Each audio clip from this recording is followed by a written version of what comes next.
ನಮಸ್ಕಾರ ಸ್ನೇಹಿತರೆ, ಜ್ಯೋತಿರ್ಭವಿಷ್ಯ ಚಾನೆಲ್ಗೆ ತಮ್ಮೆಲ್ಲರಿಗೂ ಆತ್ಮೀಯವಾದ ಸ್ವಾಗತ. ಇಂದಿನ ವಿಡಿಯೋದಲ್ಲಿ ನಾವು ಕನ್ಯಾ ರಾಶಿಯವರ 2020 ರಾಶಿಫಲದ ಬಗ್ಗೆ ಒಂದಷ್ಟು ಮಾಹಿತಿಗಳನ್ನು ನೋಡ್ತಾ ಹೋಗೋಣ. ಬದುಕು ಅಂದರೆ ಹೋರಾಟ, ಬದುಕು ಅಂದರೆ ಸೋತು ಗೆಲ್ಲುವ ಛಲ. ಕಳೆದ ವರ್ಷ ಅಥವಾ ಕಳೆದ ತಿಂಗಳು ನೀವು ಪಟ್ಟಿರುವ ಕಷ್ಟಗಳು, ಅನುಭವಿಸಿರುವ ಅವಮಾನಗಳು ನಿಮಗೆ ಕಳೆದ ರಾತ್ರಿಗಳನ್ನು ನಿದ್ದೆ ಇಲ್ಲದಂತೆ ಮಂಕು ಮಾಡಿವೆ. ಬದುಕಿನ ಪಾಠವನ್ನು ಕಲಿಸಿದೆ. ಕತ್ತಲು ಎಷ್ಟೇ ದೊಡ್ಡದಾಗಿದ್ದರೂ ಬೆಳಕು ಮತ್ತೆ ಸರಿಯಲೇಬೇಕು. ಕತ್ತಲನ್ನು ಸರಿಸಿ ಹೊಸ ಬೆಳಕು ಮೂಡಬೇಕು. ಈ ಜನವರಿ ತಿಂಗಳು ಕನ್ಯಾ ರಾಶಿಯವರಿಗೆ ಇಲ್ಲಿಯವರೆಗೂ ನೀವು ಪಟ್ಟ ಶ್ರಮಕ್ಕೆ ಪ್ರತಿಫಲ ಸಿಗುವಂಥ ಸಮಯ ಈಗ ನಿಮ್ಮ ಎದುರು ಬಂದಿದೆ. ಒಂದು ಸುವರ್ಣ ಯುಗ, ಸುವರ್ಣ ಅವಕಾಶ ಅಂತ ಹೇಳಿದ್ರೆ ತಪ್ಪಾಗೋದಿಲ್ಲ. ಈ ವರ್ಷದ ಮೊದಲ ತಿಂಗಳು ಅಂದರೆ ಜನವರಿ ತಿಂಗಳು ನಿಮ್ಮ ಹಣಬರವನ್ನು ಬದಲಾಯಿಸುವ ಶಕ್ತಿಯನ್ನು ಹೊಂದಿದೆ. ನಿಮ್ಮ ತಾಳ್ಮೆ ಇಷ್ಟು ದಿನ ಪರೀಕ್ಷೆಯಾಗಿತ್ತು, ಆದರೆ ಈಗ ಆ ತಾಳ್ಮೆಯೇ ನಿಮಗೆ ವಜ್ರದ ಆದರ್ಶವಾಗಿದೆ. ಯಶಸ್ಸನ್ನು ತಂದುಕೊಡಲಿದೆ. ಎದುರಾಗುವ ಸವಾಲುಗಳೇನು ಹಾಗೂ ನಿಮಗೆ ಒಲಿಯುವ ರಾಜಯೋಗಗಳು, ನೆಮ್ಮದಿ ಎಲ್ಲದರ ಬಗ್ಗೆ ಮುಂದೆ ತಿಳಿಯುತ್ತಾ ಹೋಗೋಣ. ಅದಕ್ಕೂ ಮುಂಚೆ ನೀವು ನಮ್ಮ ಚಾನಲನ್ನು ಇನ್ನೂ ಸಬ್ಸ್ಕ್ರೈಬ್ ಮಾಡಿಕೊಂಡಿಲ್ಲ ಅಂದರೆ ಈ ಕೂಡಲೇ ಜ್ಯೋತಿರ್ಭವಿಷ್ಯ ಚಾನಲನ್ನು ಸಬ್ಸ್ಕ್ರೈಬ್ ಮಾಡ್ಕೊಳ್ಳಿ. ಹಾಗೆ ಪಕ್ಕದಲ್ಲಿ ಕಾಣುವಂಥ ಬೆಲ್ಲೈಕನ್ ಕೂಡ ಪ್ರೆಸ್ ಮಾಡ್ಕೊಳ್ಳಿ. ನಿಮ್ಮ ಕುಟುಂಬ, ಕೆಲಸ, ಹಣಕಾಸಿನ ವಿಚಾರದಲ್ಲಿ ಆಗುವ ಒಂದು ಮ್ಯಾಜಿಕ್ ಏನು, ಇದೆಲ್ಲವೂ ತಿಳಿಯಲು ಈ ವಿಡಿಯೋಗೆ ಒಂದು ಲೈಕ್ ಕೊಡಿ. ಕನ್ಯಾ ರಾಶಿಯವರು ಬುದ್ಧಿವಂತಿಕೆಗೆ ಇನ್ನೊಂದು ಹೆಸರಾಗಿದ್ದಾರೆ. ನಿಮ್ಮ ಅಧಿಪತಿ ಬುಧ ಆಗಿರುವುದರಿಂದ ಯಾವುದೇ ವಿಷಯವನ್ನು ಆಳವಾಗಿ ಯೋಚಿಸುವ ಮತ್ತು ವಿಶ್ಲೇಷಣೆ ಮಾಡುವ ಒಂದು ಅದ್ಭುತ ಪ್ರಾಯೋಗಿಕ ನಿರ್ಧಾರ ತೆಗೆದುಕೊಳ್ಳುವ ಅದ್ಭುತ ಶಕ್ತಿ ನಿಮ್ಮಲ್ಲಿ ಅಡಗಿದೆ. ಇದು ನಿಮ್ಮ ಸಹಜ ಗುಣವೇ. ಆದರೆ ಯಾರಿಗೂ ಮೋಸ ಮಾಡಲು ಇಷ್ಟಪಡೋದಿಲ್ಲ. ಆದರೆ ನಿಮಗೆ ಮೋಸ ಮಾಡುವವರನ್ನು ಕಂಡರೆ ಆಗೋದಿಲ್ಲ. ಅಚ್ಚುಕಟ್ಟಾಗಿ ಕೆಲಸವನ್ನು ಮಾಡುವುದು, ಕುಟುಂಬದವರನ್ನು ಪ್ರೀತಿಸುವುದು, ಯಾವುದೇ ಕಷ್ಟ ಇದ್ದರೂ ಕೂಡ ಮುಖದಲ್ಲಿ ಒಂದು ನಗುವನ್ನು ಅರಳಿಸುವುದು ನಿಮ್ಮ ನೈಜ ಸ್ವಭಾವ.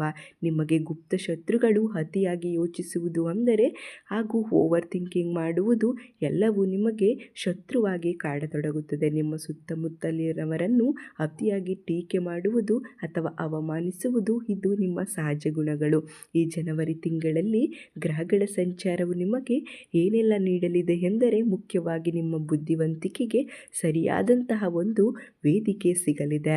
ಗುರುಬಲ ಮತ್ತು ಶನಿದೇವರ ಅನುಗ್ರಹವು ನಿಮ್ಮ ಪರಿಶ್ರಮಕ್ಕೆ ತಕ್ಕ ಪ್ರತಿಫಲವನ್ನು ನೀಡಲು ಸಜ್ಜಾಗಿದ್ದಾರೆ.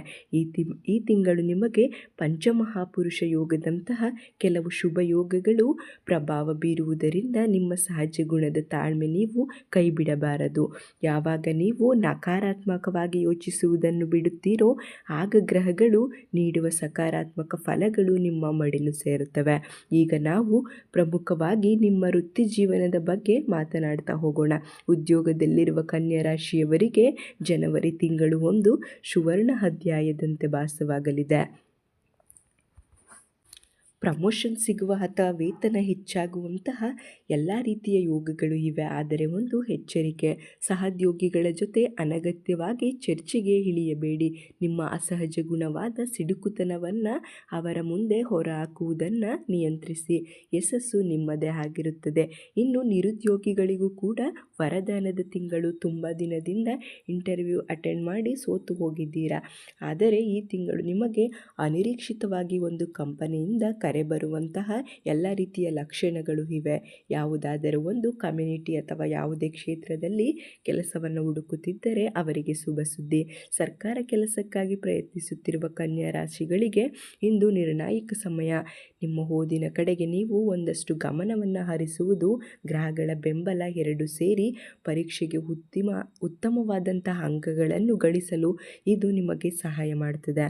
ಆದರೆ ನೆನಪಿಡಿ, ಕೇವಲ ಅದೃಷ್ಟವನ್ನು ನಂಬಿ ಕೂತರೆ ಆಗುವುದಿಲ್ಲ. ನಿಮ್ಮ ಪರಿಶ್ರಮ ಕೂಡ ಇರಬೇಕು. ಆಗ ಮಾತ್ರ ನಿಮ್ಮ ಪ್ರತಿ ಶ್ರಮಕ್ಕೆ ಒಳ್ಳೆಯ ರೀತಿಯ ಫಲವನ್ನು ಸಿಗುತ್ತದೆ. ನೀವು ಒಳ್ಳೆಯ ಯಶಸ್ಸಿನ ಮಾರ್ಗದ ಕಡೆ ನೀವು ಸಾಗುತ್ತಾ ಹೋಗ್ಬೋದು. ಹಾಗೆ ಕೆಲಸದ ಸ್ಥಳದಲ್ಲಿ ನಿಮ್ಮ ಮೇಲೆ ಇಲ್ಲದ ಆರೋಪಗಳು ಬಂದಿರಬಹುದು. ಆದರೆ ಈ ತಿಂಗಳು ಅದೆಲ್ಲ ನಿರ್ಣಯವಾಗಿ ಸತ್ಯವನ್ನು ಮೇಲೆ ಎತ್ತಲು ಅಧಿಕಾರಿಗಳು ಸಹಾಯ ಮಾಡುತ್ತಾರೆ. ಒಟ್ಟಾರೆಯಾಗಿ ವೃತ್ತಿರಂಗದಲ್ಲಿ ನೀವು ರಾಜನಂತೆ ಮೆರೆಯುವ ಸಮಯ ಬಂದೇ ಬರುತ್ತದೆ. ಉದ್ಯೋಗ ಮಾಡಬೇಕೆಂದು ಕನಸು ಕಾಣುತ್ತಿರುವವರಿಗೆ ವೀಸಾ ಪ್ರಕ್ರಿಯೆಗಳಲ್ಲಿ ಅಡೆತಡೆಗಳು ಯಾವುದೇ ರೀತಿಯ ನಿವಾರಣೆಯಾಗಲಿದೆ. ವಿಮಾನ ಏರುವಾಗ ಕೂಡಿ ಬರಲಿದೆ. ಹಣ ಅಂದರೆ ಯಾರಿಗೆ ಇಷ್ಟ ಇಲ್ಲ ಹೇಳಿ.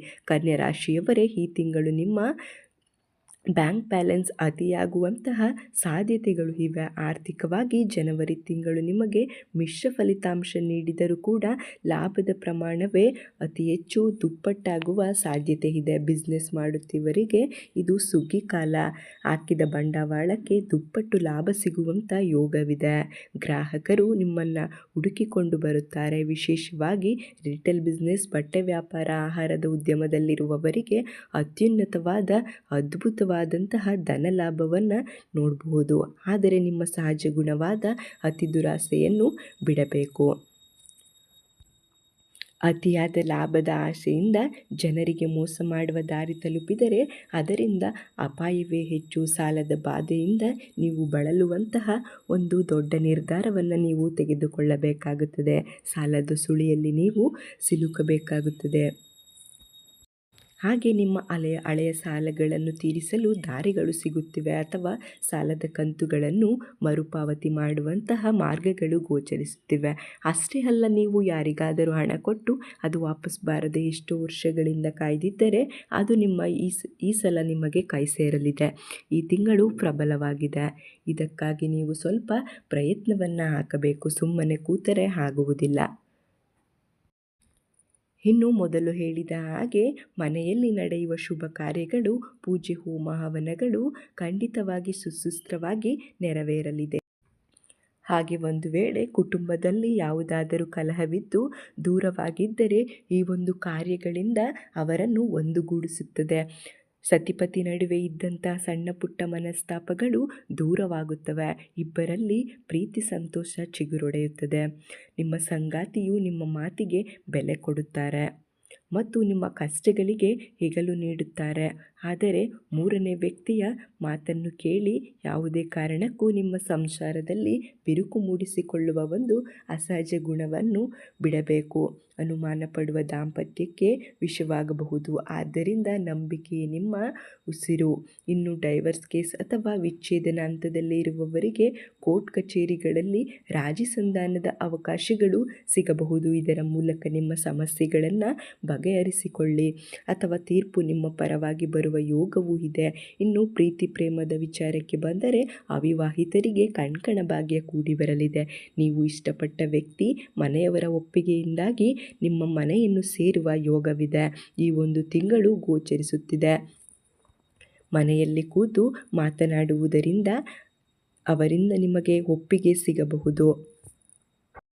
ಇದರಿಂದ ಯಾವುದೇ ರೀತಿಯ ಅಡೆತಡೆಗಳು, ಜಗಳಗಳು ಇಲ್ಲದೆ ನೀವು ಕೂಡ ಸಂತೋಷದಿಂದ ನೆಮ್ಮದಿಯಾಗಿ ಜೀವನವನ್ನು ನಡೆಸಬಹುದು. ಹಾಗೆ ಸಂತಾನ ಭಾಗ್ಯಕ್ಕಾಗಿ ಕಾಯುತ್ತಿರುವ ದಂಪತಿಗಳಿಗೆ ವೈದ್ಯರ ಸಲಹೆ ಮತ್ತು ದೈವ ಕೃಪೆಯಿಂದ ಸಿಹಿ ಸುದ್ದಿ ಕೇಳುವ ಕಾಲ ಬಂದಿದೆ. ಮಕ್ಕಳ ವಿದ್ಯಾಭ್ಯಾಸದಲ್ಲಿ ಅವರು ತೋರುವ ಪ್ರಗತಿ ನಿಮಗೆ ಹೆಮ್ಮೆ ತರುತ್ತದೆ. ಮಕ್ಕಳು ಹಠ ಮಾಡುತ್ತಿದ್ದರೆ ಅವರನ್ನು ಪ್ರೀತಿಯಿಂದ ತಿದ್ದಿ, ದಂಡಿಸಲು ಹೋಗಬೇಡಿ. ಯಾವುದೇ ರೀತಿಯ ತಂದೆ ತಾಯಿಗಳ ಆರೋಗ್ಯದಲ್ಲಿ ಚೇತರಿಕೆ ಕಂಡು ಬರಲಿದೆ. ಆದರೆ ವಯೋವೃದ್ಧರ ಬಗ್ಗೆ ಸ್ವಲ್ಪ ಹೆಚ್ಚಿನ ಕಾಳಜಿ ವಹಿಸುವುದು ಉತ್ತಮ.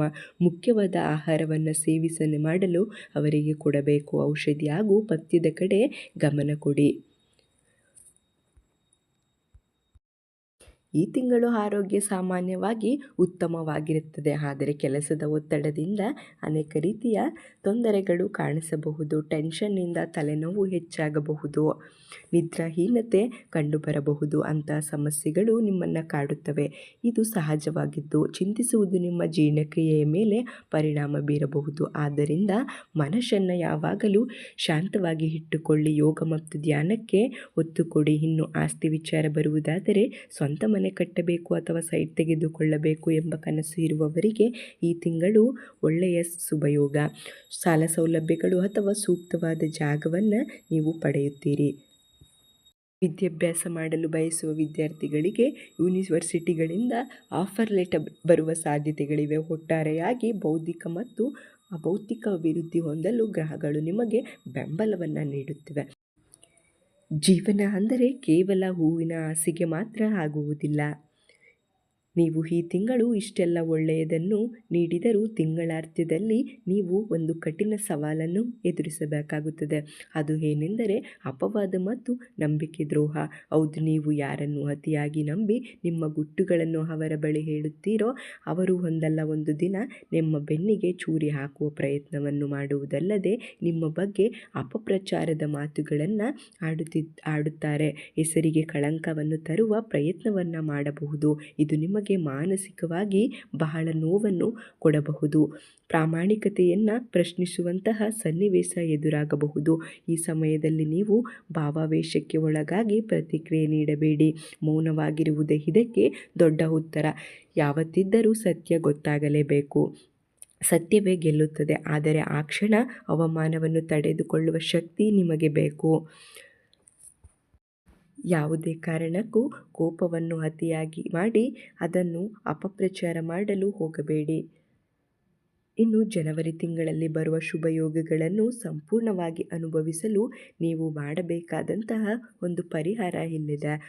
ಅದಕ್ಕೂ ಮುಂಚೆ ಎಲ್ಲ ಆಸೆಗಳು ಈಡೇರಲು, ನಿಮ್ಮ ಪ್ರೀತಿಸುವ ವ್ಯಕ್ತಿ ನಿಮಗೆ ಸಿಗಲು ಕಾಮೆಂಟ್ ಬಾಕ್ಸ್ನಲ್ಲಿ ಓಂ ಶ್ರೀ ಮಹಾವಿಷ್ಣು ಅಂತ ಕಾಮೆಂಟ್ ಮಾಡಿ.